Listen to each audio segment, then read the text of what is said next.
নমস্কার বন্ধুরা, আমার রান্নাঘরে আপনাদের স্বাগত। তা আমি আজও চলে এসেছি নতুন একটা রেসিপি নিয়ে। তো দেখে কি বুঝতে পারছেন এটা কি? এটা হচ্ছে চাল ভিজে।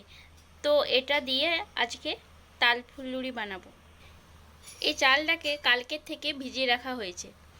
তো আপনারা মিক্সিতে বাটতে পারেন বা শিলেও বাটতে পারেন। আমি মিক্সিতে বেটে দেখাবো আপনাদেরকে। এই দেখুন, এখানে নিয়ে নেওয়া হয়েছে, এরপরে এটাকে বেটে নেওয়া হবে।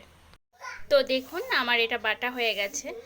তো বাটার সময় অল্প একটু জল দেবেন, বুঝে শুনে দেবেন, কারণ বেশি পাতলা হয়ে গেলে এটা হবে না। দেখুন এইভাবে বাটতে হবে। আর এখানে তাল মেরে রাখা আছে, তার সাথে একটু গুড় দিয়ে তালমারিটাকে ফুটিয়ে রাখা আছে। এরপর তালমারিটাকে এটা মেখে নিতে হবে গুঁড়িটা দিয়ে।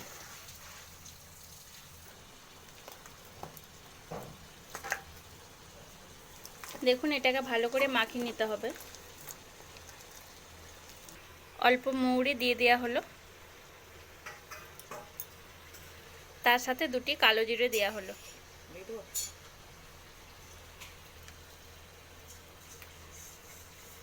এগুলো দিয়ে ভালো করে মাখিয়ে নিতে হবে নরম নরম করে। এটাকে এরপর 5 মিনিটের জন্য ঢেকে দিলাম। দেখুন কড়া চাপিয়ে দিয়েছি, গ্যাস অন করে দিয়েছি। সাদা সানফ্লাওয়ার তেল দেওয়া হলো।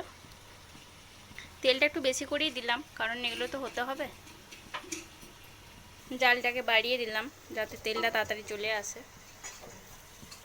5 মিনিট পর ঢাকাটা খুলে দিলাম। তো আপনারা যদি একটু বেশি মিষ্টি খেতে চান তাহলে একটু গুড় দিয়ে দেবেন। দেখুন আমার তেল চলে এসেছে, অবশেষে এটা ছাড়াও হচ্ছে।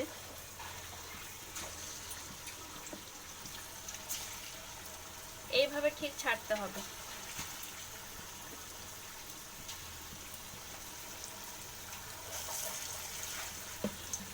এটাকে লাল লাল করে ভেজে নেওয়া হবে। এটাকে একটু উল্টে নেওয়া হলো। দেখুন এটাকে ভালো করে নাড়ি চাড়ি নিতে হবে। এটা আজকে আমি করছি না, আমার শাশুড়ি মা করছেন। দেখুন লাল লাল হয়ে গেছে, এটাকে এরপর তুলে নেব।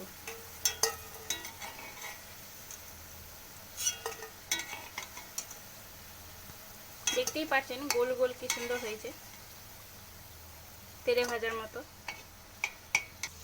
তো দেখতেই পাচ্ছেন ঝটাপট রেডি তাল ফুলুরি। এটা যদি ভালো লেগে থাকে তো অবশ্যই কমেন্ট বক্সে জানাবেন কেমন হলো। তার সাথে লাইক শেয়ার করতে ভুলবেন না। আর আমার নতুন বন্ধুদের বলছি অবশ্যই সাবস্ক্রাইব করবেন। তো চলুন আজকের মতো টাটা। আমি আবারও আসবো নতুন একটা রেসিপি নিয়ে আপনাদের জন্য।